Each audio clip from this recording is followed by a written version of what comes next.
Okay, let's try this again. Having some technical difficulties. We have heavy wet snow outside on the ground, and when we get that, our Wi-Fi tends to suck. So I just shut the Wi-Fi off. I got disconnected, so I shut the Wi-Fi off and I'm on cellular. So hopefully I'll stay a little more connected. May have to do my video upstairs on phone this morning instead of computer. So, okay. David hides in the wilderness. 1 Samuel 23:13 through 29.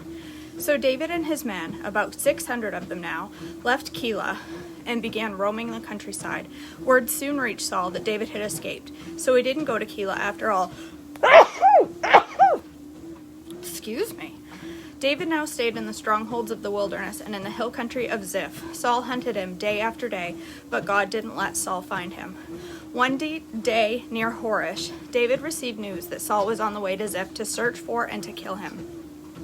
Jonathan went to find David and encouraged him to stay strong in his faith in God. "Don't be afraid," Jonathan reassured him. "My father will never find you. You are going to be the king of Israel, and I will be next to you, as my father Saul is well aware." So the two of them renewed their solemn pact before the Lord. Then Jonathan returned home, while David stayed at Horesh.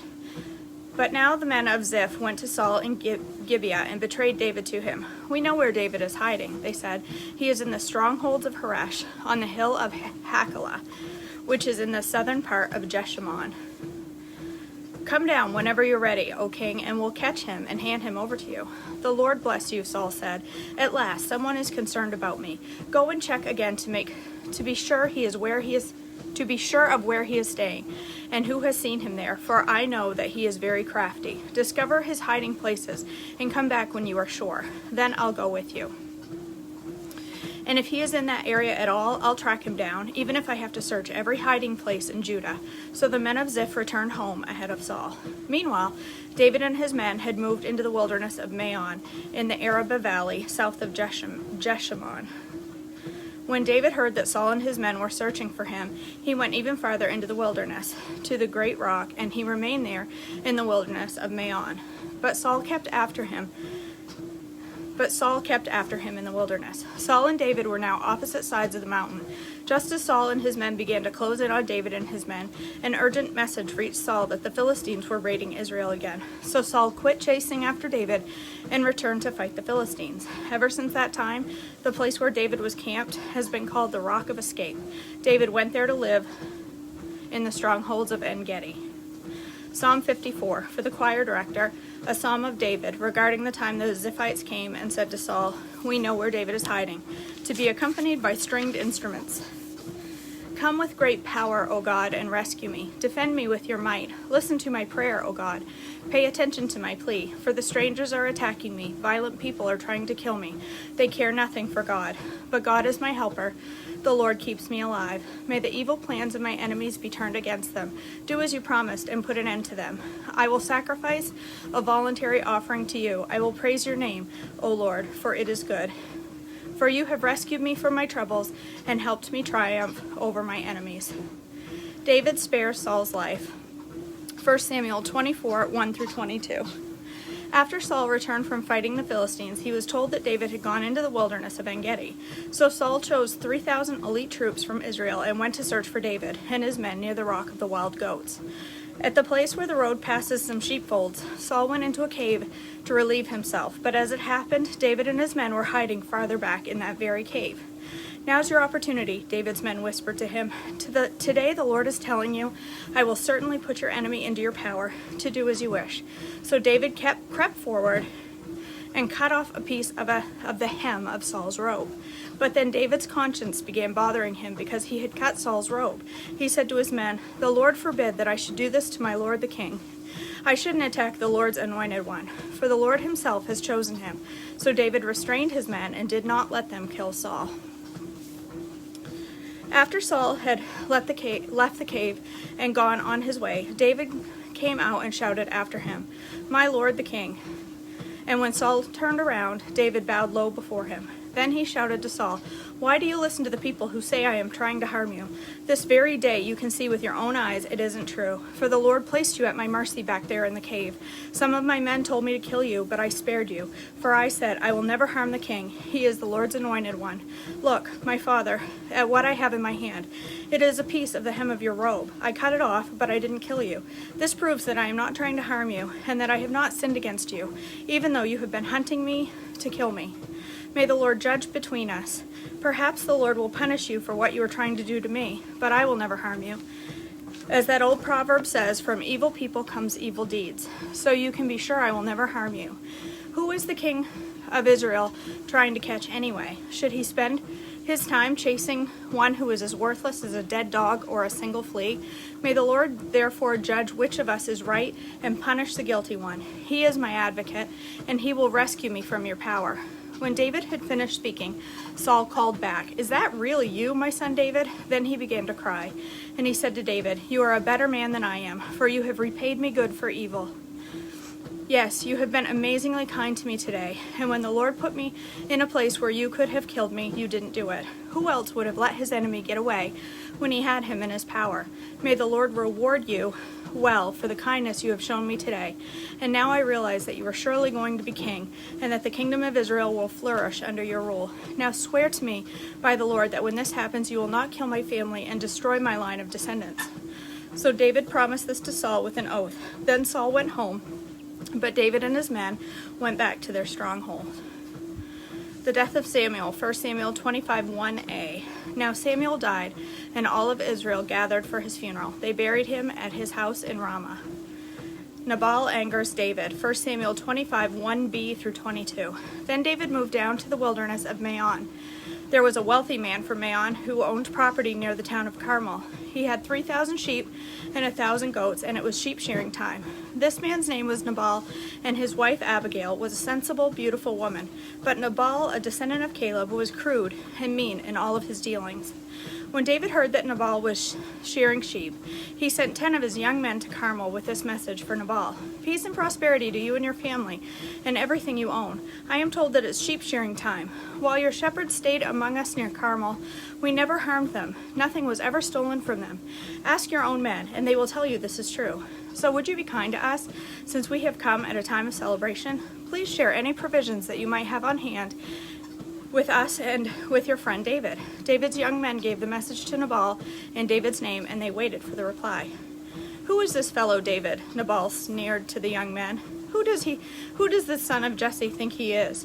There are lots of servants these days who run away from their masters. Should I take my bread and my water and my meat I've slaughtered for my shearers and give it to a band of outlaws who come from who knows where?" So David's young men returned and told him what Nabal had said. "Get your swords," was David's reply as he strapped on his own. Then 400 men started off with David, and 200 remained behind to guard their equipment. Meanwhile, one of Nabal's servants went to Abigail and told her, "David sent messengers from the wilderness to greet our master, but he screamed insults at them. These men have been very good to us, and we never suffered any harm from them. Nothing was stolen from us the whole time they were with us.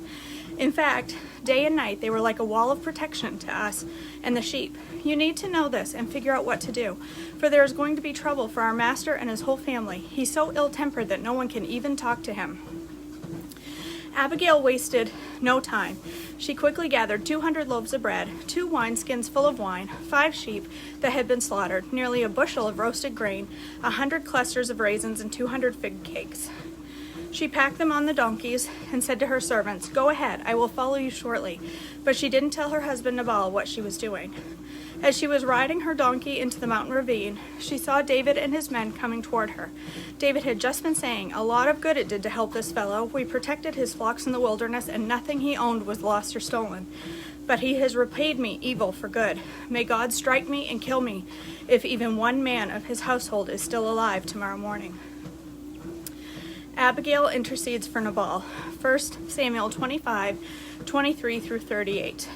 When Abigail saw David, she quickly got off her donkey and bowed low before him. She fell at his feet and said, "I accept all blame in this matter, my lord. Please listen to what I have to say. I know Nabal is a wicked, ill-tempered man. Please don't pay any attention to him. He is a fool, just as his name suggests. But I never even saw the young men you sent. Now, my lord, as surely as the Lord lives and you yourself live, since the Lord has kept you from murdering and taking vengeance into your own hands, let all of your enemies and those who try to harm you be cursed as Nabal is. And here is a present that I, your servant, have brought to you and your young men. Please forgive me if I have offended you in any way. The Lord will surely reward you with a lasting dynasty, for you are fighting the Lord's battles, and you have not done wrong throughout your entire life. Even when you are chased by those who seek to kill you, your life is safe in the care of the Lord your God, secure in his treasure pouch. But the lives of your enemies will disappear like stones shot from a sling. But when the Lord has done all he has promised and made you leader of Israel, don't let this be a blemish on your record. Then your conscience won't have to bear the staggering burden of needless bloodshed and vengeance. And when the Lord has done these great things for you, please remember me, your servant." David replied to Abigail, "Praise the Lord, the God of Israel, who has sent you to meet me today. Thank God for your good sense. Bless you for keeping me from murder and carrying out the vengeance with my own hands. For I swear by the Lord, the God of Israel, who has kept me from hurting you, that if you had not hurried out to meet me, not one of Nabal's men would still be alive tomorrow morning." Then David accepted her present and told her, "Return home in peace. I have heard what you said. We will not kill your husband." When Abigail arrived home, she found that Nabal was throwing a big party and was celebrating like a king. He was very drunk, so she didn't tell him anything about her meeting with David until dawn the next day. In the morning, when Nabal was sober, his wife told him what had happened.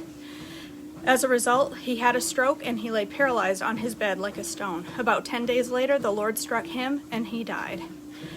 David marries Abigail.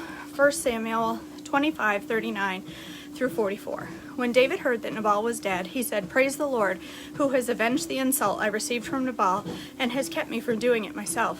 Nabal has received the punishment for his sin." Then David sent messengers to Abigail to ask her to become his wife. When the messengers arrived at Carmel, they told Abigail, "David has sent us to take you back to marry him." She bowed low to the ground and responded, "I, your servant, would be happy to marry David. I would even be willing to become a slave, washing the feet of his servants." Quickly getting ready, she took along 5 of her servant girls as attendants, mounted her donkey, and went with David's messengers, and so she became his wife. David also Somebody's at the front door. Dog jumped me. I'm almost done.